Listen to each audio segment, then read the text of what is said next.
Good afternoon. My name is Bob Mendenhall, and I'd like to welcome you to the Inovonics South Central Region Virtual Lunch and Learn.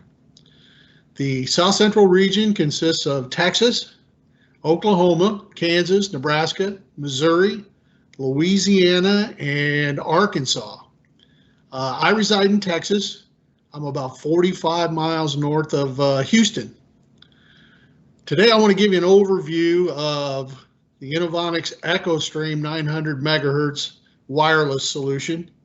Some of the bullet points that you can see on this slide, we're going to talk a little bit about how it's life safety grade RF wireless, 900 megahertz, and why 900 megahertz does, it's the correct solution for long range communication at commercial and industrial sites. We're going to talk about frequency hopping spread spectrum. Say that one 5 times real fast. We'll talk a little bit about battery life and how this particular solution is built for a purpose and doesn't necessarily need to be IT managed. We'll talk about our repeaters. We'll take you through the full selection of all the transmitters. And then we also want to talk about how this particular solution can be integrated into any platform. It's hardware agnostic. So this illustrates the difference between residential and commercial construction, and I'm sure most of you have seen plenty of both. Typically in a residential situation, the wireless that's deployed is 300 megahertz, and that's fine because there's really not a whole lot of obstacles as opposed to commercial construction where you've got a lot of metal construction, a lot of RF interference, things of that nature. So when we talk about the spread spectrum versus the narrow band, which is the 300 megahertz, the spread spectrum gives us the ability to circumvent those obstacles and get that signal from the transmitter to the repeater and ultimately to the receiver.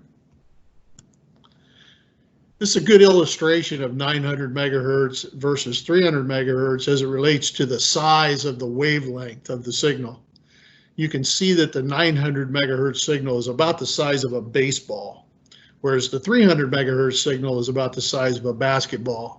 So it's pretty obvious that it's going to be much easier for that smaller wavelength to go in and around the obstacles. These are our 3 universal receivers: the EN4204, which will handle 4 transmitters; the EN4216MR, which will handle 16 transmitters; and the EN4232MR that'll handle 32 transmitters. The 04 has 4 relay outputs. The 4216 has 5, and then the 4232 has 11. And these particular receivers can be incorporated into any hardware platform. And that can be intrusion detection, but it can also be access control. We have some integration partners out there, manufacturers that we work with. Honeywell has the EN7290 serial receiver that is built right into the Vista 128 and the Vista 250 panels. We can put 127 wireless devices on that Vista 128 and 249 on the Vista 250. That's point-to-point for alarms and troubles. No expander modules needed, no power supplies. The registration process is very simple, and it programs just like Honeywell. These are some of the other supported interfaces that we have out there. Bosch, which is one that we see a lot of. On that serial interface to the Bosch G series, depending on which panel you're working with, you can have all the way up to 350 wireless devices, and then you can deploy 8 repeaters right out of the box, so to speak. If you do find yourself in a situation where you need more than 8 repeaters, that can be accomplished. 8 repeaters is a big system because you're talking about 50,000 square feet per repeater. But there's an EN kit 01 that we can that that allows us to use more than 8 repeaters. I would recommend, though, that you get in touch with your Bosch representative, because it's very possible that they might need to have a bus kit or something for that panel, depending on what panel you're working with. And we have an IP gateway, BACnet IP gateway. We're seeing a lot of physical security converging with building automation. So now we can take those 900 megahertz end devices out there and bring them into that EN4080 and that IP gateway, and then convert that 900 megahertz information to BACnet and incorporate that right into the building automation system. And then on the bottom there, you'll see some other, that last line, you'll see some other supported interfaces that we've got out there with ICT, GX, WX, RS2, open options. I would suggest that if you find yourself working on one of those opportunities, that you get in touch with me. I'll be able to help you out with the Inovonics piece, and then I can also get you in touch with the appropriate manufacturer's representative, so we make sure that you have an understanding of what the bill of materials is going to look like, and then they can help you with programming and things of that nature for when you're building your estimate. Here's our EN5040T wireless repeater, and that wireless repeater, that -T, that's a transformer, so it ships with that step-down transformer. All you have to do is plug it into the wall. It doesn't need any. There's no home run wiring. Multiple repeaters can be used in a campus environment or high-rise applications, all fully supervised. And then we support up to 10 repeater hops. There's a 24-hour backup battery on board. So how do we know how many repeaters we're going to need? Well, we have a survey kit, the EN7017 RF wireless survey kit. And that survey kit comes with those items that you're seeing down there at the bottom of this particular screen. That small transmitter there, it's going to emulate the receiver, so you're going to hang that on the wall. And then that white receiver that you see right there hooks to your belt loop or whatever with a carabiner. And then we're going to load an app on our smartphone. It can be Android, it can be an iPhone, and then that's how we're going to determine our signal strength when we're walking the site. So here's a little animation that kind of takes you through what it takes to do a little site survey. So you can see our little animated character there. He's taken that small transmitter in the survey kit, and he's put it in the location where his receiver is going to go. And if you watch the gauges on the right, you'll see that the gauges, you have a current strength and then you have an average strength, and you'll see that they're both in the green. So now he's going to walk to his first end device, and you'll see those arrows drop down into the red. Let me backtrack just a little bit there. When he backtracks until they're back up into the green, and then that's where he's going to hang his first repeater. Now he's going to go to his next end device, and he's just going to repeat that process. So now we've created a wireless mesh network, so to speak. If we lose one of those repeaters, those transmitters, and those transmitters all have a 25,000 square foot range, they'll be able to communicate with one of those repeaters and ultimately get that signal back to the receiver.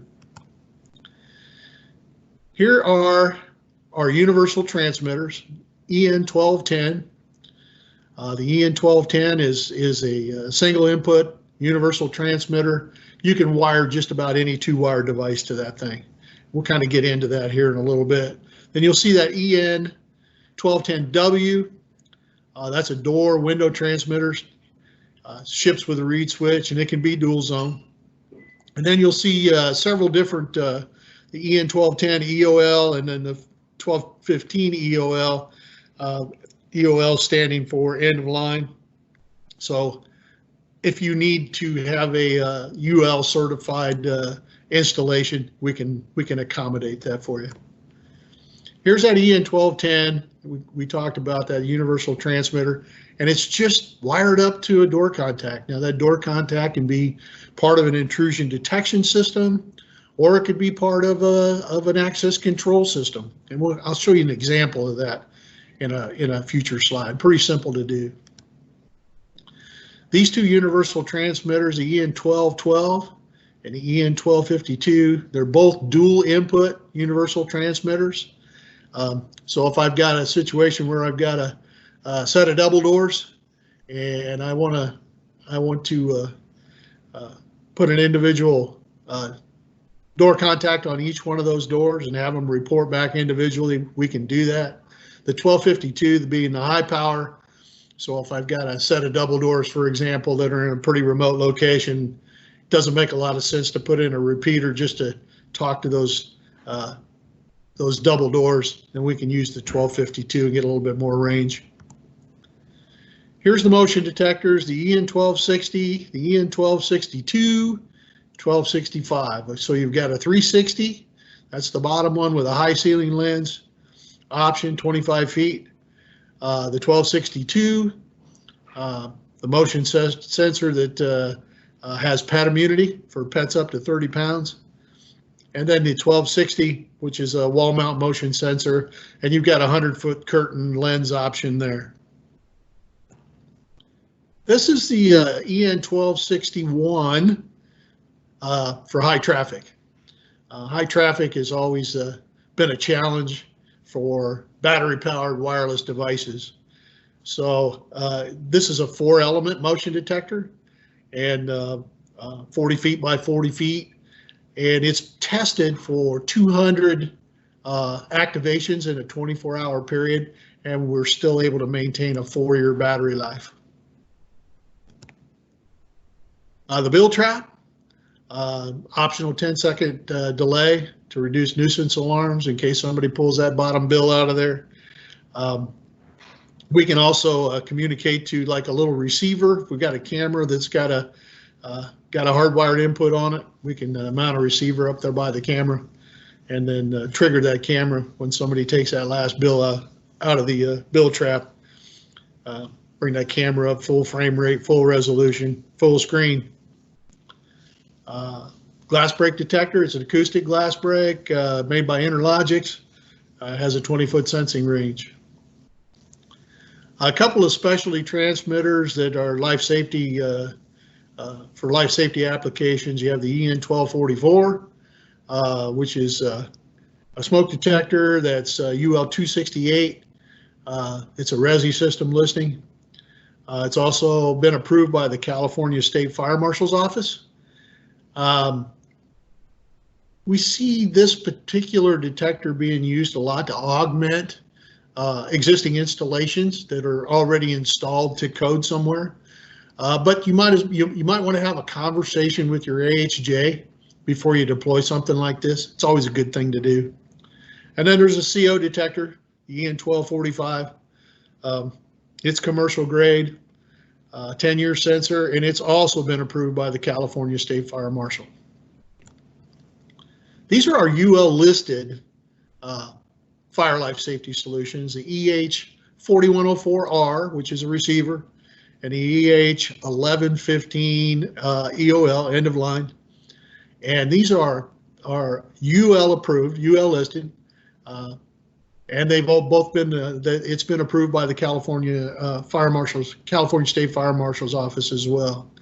This is kind of where we see a pretty typical installation, wireless installation. You can see that post indicator valve, and we've all been in that situation. We know it's pretty difficult sometimes to get cabling without doing a lot of trenching and boring and things of that nature. So we can deploy this transmitter.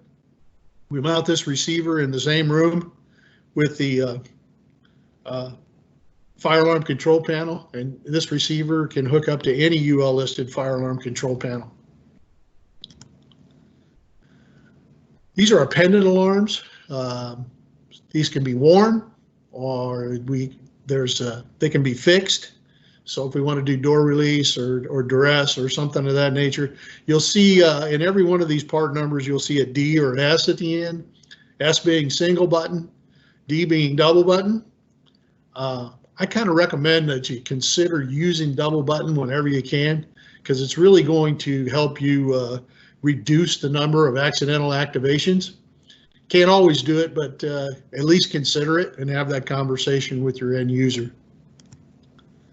This is our wireless temperature alarm, EN1752. It comes pre-programmed. The high preset is 80 degrees.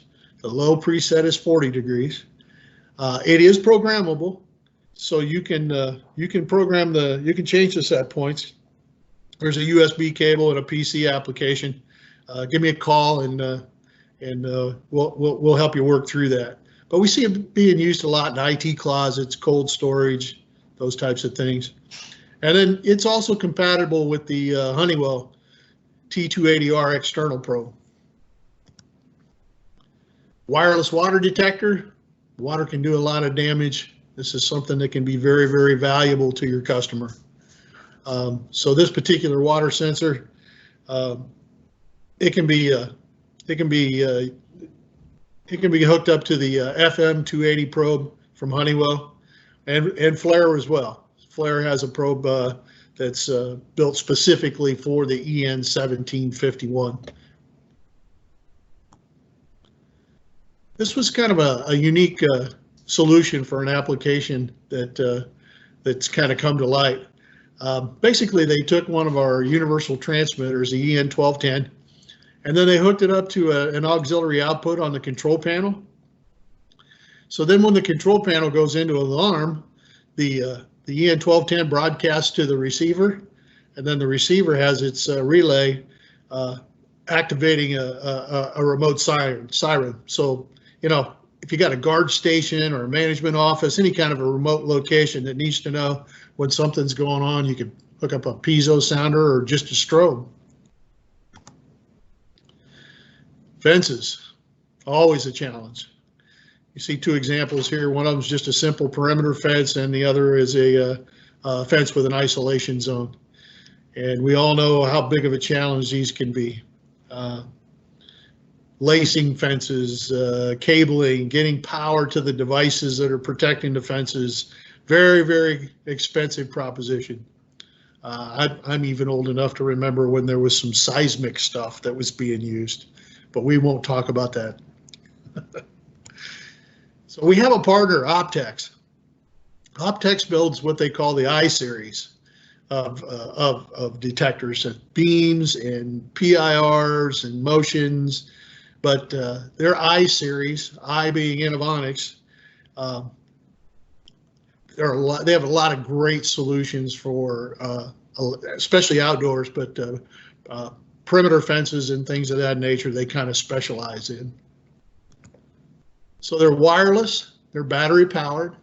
A lot of them have, they ship with the batteries obviously, but there's also a compartment in there so you can double up on the batteries, which was a really, really smart idea. They have independent, normally closed, and normally open outputs as well. And they all ship with the EN1941 Inovonics transmitter. Here's some examples of the rest of that Optex I series. They've got options for just about every coverage pattern that you can think of, especially outdoor applications and loading docks where you've got 25 or 30 overhead doors, that type of thing. So they're a good partner.